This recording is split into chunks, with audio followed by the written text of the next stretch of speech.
सिंह राशि के दोस्तों नमस्कार। दोस्तों, इस समय अपने किसी खास काम को पूरा करने में किसी प्रभावशाली व्यक्ति का सहयोग मिलता हुआ नजर आ रहा है, जिससे आपका मनोबल और आत्मविश्वास बढ़ेगा। किसी खास प्रतिभा को उभारने में भी समय दें, इससे आपको मानसिक सुकून मिलेगा। दोस्तों, काम की जगह पर सही व्यवस्था बनाए रखने में ज़्यादा प्रयास आपके रहने चाहिए, ज़्यादा कोशिश करनी होगी आपको। इस समय आय की स्थिति भी धीरे रहेगी। फायदे के चक्कर में सुरक्षा से संबंधित नियमों की अनदेखी बिल्कुल ना करें। हालांकि कुछ भरोसेमंद पार्टियों द्वारा आपको ऑर्डर मिलते रहेंगे और आपका जो समय जो काफ़ी सुकून भरा रह सकता। परिवार में उम्मीद और सुकून का माहौल बनेगा। बड़ों का आशीर्वाद और बच्चों की मासूमियत से घर का माहौल और भी मधुर होगा। दोस्तों, नई दिशाएं और अवसर सामने आएंगे। सहकर्मी आपके प्रयासों को महत्व देंगे और वरिष्ठ आपके काम की सराहना करेंगे। लंबे समय से रुके हुए प्रोजेक्ट्स में प्रगति होती हुई नजर आ रही है। काम की जगह पर आपके विचार भविष्य की योजनाओं के लिए मार्गदर्शक बनेंगे। आत्मविश्वास और रचनात्मकता कैरियर को नई ऊंचाई देती हुई नजर आ रही है। दोस्तों, विरोधियों की वजह से थोड़ी सी परेशानी होगी, लेकिन उससे लड़ने की क्षमता भी प्राप्त होगी। धर्म के प्रति आस्था मजबूत होगी एवं अच्छी सलाह मददगार साबित होगी। सिंह राशि के दोस्तों, इस समय माया और छाया के बीच सत्य उपलब्ध है। बस सत्य को ही मानो। माया छाया को टाटा बाय बाय करो। धीरे धीरे तोड़ो, जमीन टूटेगी। कभी आपने देखा जलदार को गिरते देखा चट्टानों पर? बड़ी बड़ी चट्टानें बड़ी मजबूत मालूम पड़ती हैं, पर वो जल की पतली धार बड़ी बड़ी चट्टानों को रेत बना देता। आपके मन ने भी बहुत वजनी चट्टानें बना रखी हैं, बहुत कठोर हैं, पर घबराओ मत, क्योंकि आपका फूल जैसा वर्तमान जीवित है। आपका जीवित वर्तमान आपके मन की मुर्दा चट्टानों को तोड़ देगा। ये बातें शायद किसी किसी को समझ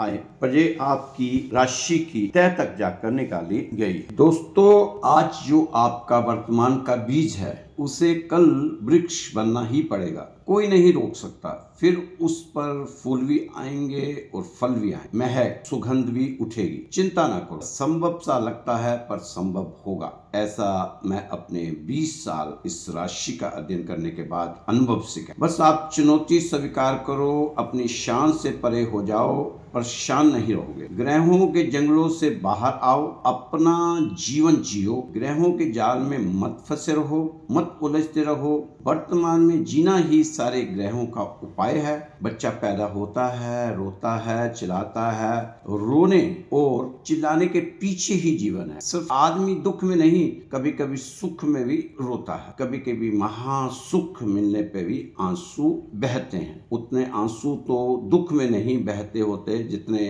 महासुख में बहते हैं। संभालो अपने आंसुओं को और उस महासुख के लिए जो आपके जीवन में आने वाला है तैयार हो जाओ। दोस्तों, आने वाला समय अनुकूल है, लेकिन आप अभी भी शनि की ढैया से काफी डरे हो। उसके लिए एक छोटा सा उपाय मैं आपको बता रहा हूँ, सावधान कर। ये चीजें कभी ना कर। रविवार को 3 पेड़ पौधों की पूजा दरिद्रता को देंगे घर आने का न्योता। दोस्तों, रविवार सूर्य देव का दिन माना गया है और आपकी राशि के स्वामी सूर्य देवी हैं। हफ्ते में 7 दिन होते हैं। यह किसी न किसी देव या ग्रह को समर्पित है। उसी श्रृंखला में सूर्य देव को रविवार का दिन समर्पित है। सूर्य देव अंक भी 1 माना गया है। सनातन परंपरा में बहुत से संस्कार हैं। उन संस्कारों नियमों द्वारा ही हम सभी देवी देवताओं को पूजते हैं। हिंदू संस्कृति में, सनातन धर्म में हम हिंदू वर्ग के लोगों देवी देवताओं के साथ साथ ही कई पेड़ पौधों को भी देव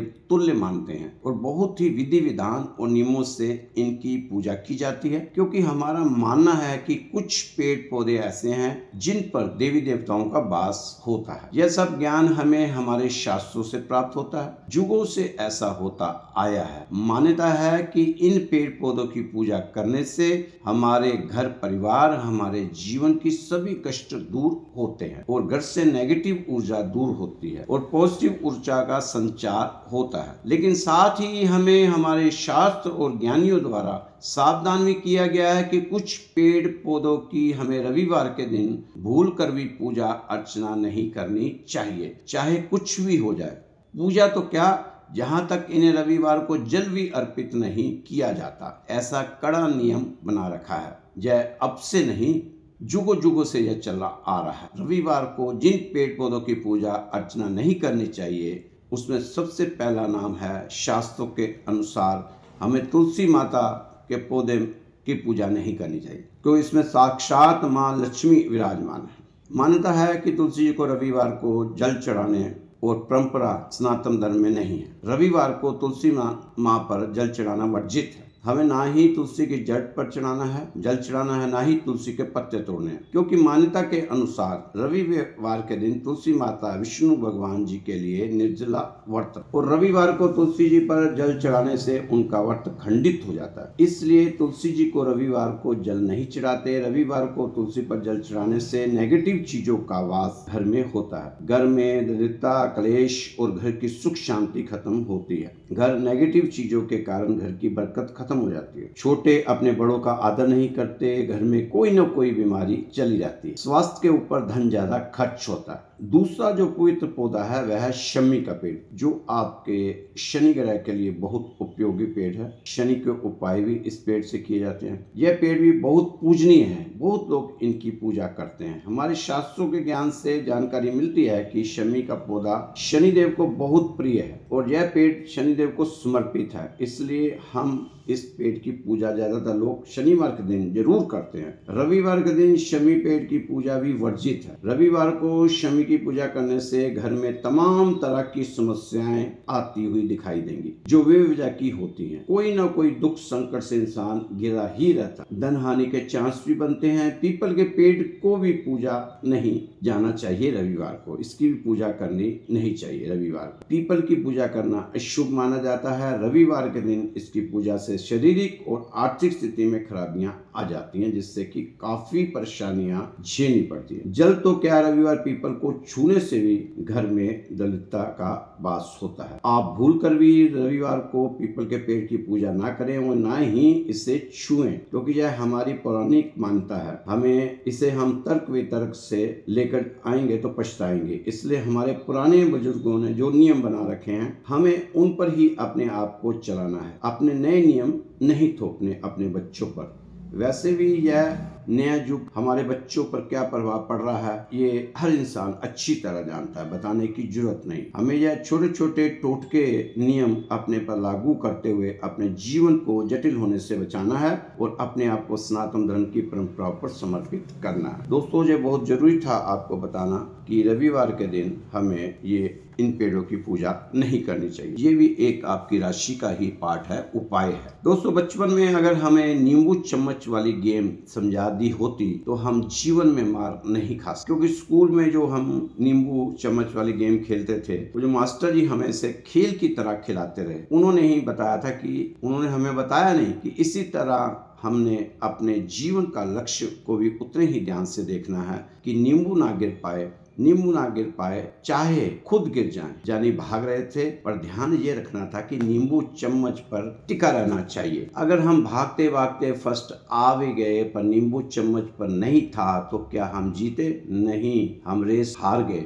फर्स्ट आ गए पर फिर भी हार गए, क्योंकि रेस का नियम था कि नींबू चम्मच से गिरना नहीं चाहिए। नींबू कौन सा? ये है हमारे मन की खुशी। जीवन में भाग रहे हैं, बहुत सारे काम करने हैं और बहुत कुछ करना है, लेकिन सब कुछ करते हुए हमें ये ध्यान करना है, अगर सब कुछ मिल गया, सारे काम हो गए जीवन के, फर्स्ट आ भी गए, लेकिन नींबू गिर गया तो समझो हम गेम हार गए। तो दोस्तों, मन को शांत रखो। सारे काम करते हुए अपने मन को कोई भी आपके ऊपर दबाव तनाव ना बने, इसका आपने ख्याल रखना है। दोस्तों, जो हर बार असफल रहा, कामयाब नहीं हो पाया, ढूंढो उस वजह को, वो आपके अंदर ही छुपी मिलेगी। आप श्री कृष्ण हैं और आपका मन अर्जुन, और श्री कृष्ण की गाइडलाइन के बिना अर्जुन कभी भी युद्ध नहीं जीत सकते थे। आप भी श्री कृष्ण की तरह ही अपने मन मतलब अर्जुन को गाइड करते रहे, ताकि अर्जुन को केवल अपना गोल दिखे और कुछ नहीं। अब सिर्फ कोशिश, काम और कामयाबी ये सिंह राशि वालों के लिए है। आज ही अपने आप से वादा करें कि मैं अपना आलस छोड़ रहा हूँ, मुझे इतिहास रचना है। अगर आप एक अच्छी जिंदगी जीना चाहते हो तो आपने खुद को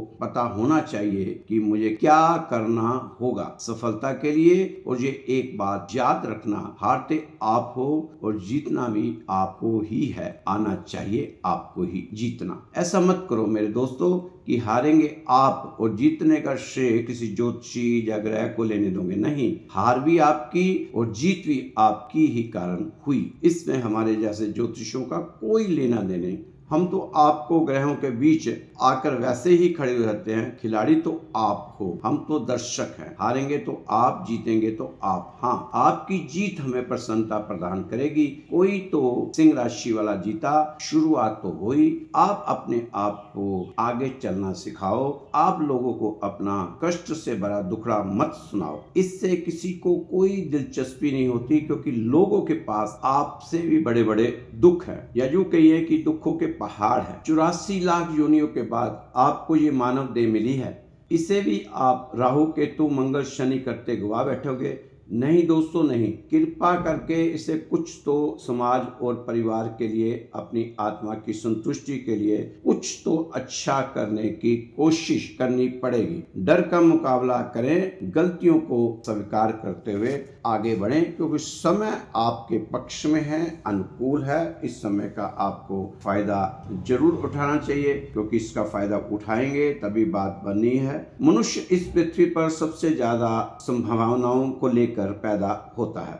मनुष्य इस जगत में सबसे बड़े रंग बिरंगे फूलों के बीच लेकर पैदा होता है। इसलिए मनुष्य जीवन की महिमा गाई। संतों ने चुराहा है मनुष्य का जीवन। वहां से रास्ते चुने जा सकते हैं, वहां से नरक का रास्ता भी चुना जा सकता है और स्वर्ग का रास्ता भी चुना जा सकता है। रास्ते पास पास। ध्यान रहे, स्वर्ग और नरक मरने के बाद नहीं, स्वर्ग और नरक जीने का ढंग है, शैलियां है। कोई चाहे यही स्वर्ग में रहे, कोई चाहे यही नरक में रहे, कोई चाहे सुबह स्वर्ग में रहे, शाम नरक में रहे, कोई चाहे शनिवार पहले स्वर्ग और शनिवार बाद नरक। ऐसा ही आपकी जिंदगी में रोज घट रहा है सिंह राशि वालों। ये बोध की बात है कि किसी पशु या पक्षी को नहीं समझाई जा सकती, और जिन मनुष्यों को ना समझाई जा सके, मानना कि वह नाम मात्र के मनुष्य हैं और ज्यादा उनमें पशु पक्षी वाला ही ज्ञान भरा हुआ है। दोस्तों, इस समय आपको चाहिए कि कड़ी मेहनत करें, इधर उधर की बातों में ना पड़ें, ग्रहों के मकड़ जाल से बाहर आएं। आपकी राशि के स्वामी सूर्यदेव हैं। कोशिश करें कि सुबह उठें, सूरज को प्रणाम करें, सूरज को जल दें, उसके बाद हनुमान चालीसा पढ़ें, क्योंकि शनि की ढैया से अगर कोई आपको बचा सकता है तो हनुमान चालीसा ही बचा सकता है। सुबह और शाम हनुमान चालीसा का पाठ करें, क्योंकि सिंह राशि वालों ने बहुत से कष्ट सहे हैं बीते दिनों में, लेकिन अब राहत का समय आने वाला है, आ ही चुका है। अगर आप चाहेंगे तो तभी आपको राहत मिलेगी। उसके लिए प्रयास आपको करने हैं, मेहनत आपको करनी है। दोस्तों, अगर आपको लगता है कि बहुत से उपाय करने के बाद भी आपको कहीं से राहत नहीं मिल पा रही, तो एक काम आप जरूर करना। इसमें आपका कोई पैसा खर्च नहीं होना, कोई आपकी मेहनत नहीं लगनी। आप हमें श्री राधेश्याम मंदिर में अपना नाम, अपना गोत्र और अपना स्थान लिखकर भेज दें, और आपके लिए अरदास लगाई जाएगी सुबह और शाम। मेरा व्हाट्सएप नंबर है 9315336907। आप व्हाट्सएप पर मैसेज भी भेज सकते हैं, व्हाट्सएप कॉल भी कर सकते हैं, और दूसरा नंबर नोट कर लीजिए 8368417134, 8368417134। 8417134134। ये दोनों व्हाट्सअप नंबर हैं। इस पे आप मेरे को मैसेज भी छोड़ सकते हैं और कॉल भी कर सकते हैं। तो यहाँ सुबह और शाम दोनों समय आरती से पहले आपके लिए अरदास लगाई जाएगी, आपके परिवार की सुख शांति के लिए, आपके स्वास्थ्य के लिए, आपकी नौकरी के लिए, बच्चों की विवाह शादी में अगर कोई रुकावट आई है तो उसके लिए। इसमें आपका 1 रुपया भी नहीं लगना, 1 पैसा नहीं लगना। तो आप सिर्फ अपना नाम, गोत्र और स्थान लिख कर हमें भेज दें। तो दोस्तों, खुश रहो, मस्त रहो, स्वस्थ रहो, व्यस्त रहो, तंदुरुस्त रहो। कल फिर मिलेंगे आपकी राशि के साथ। जय श्री कृष्णा, जय श्री राधे।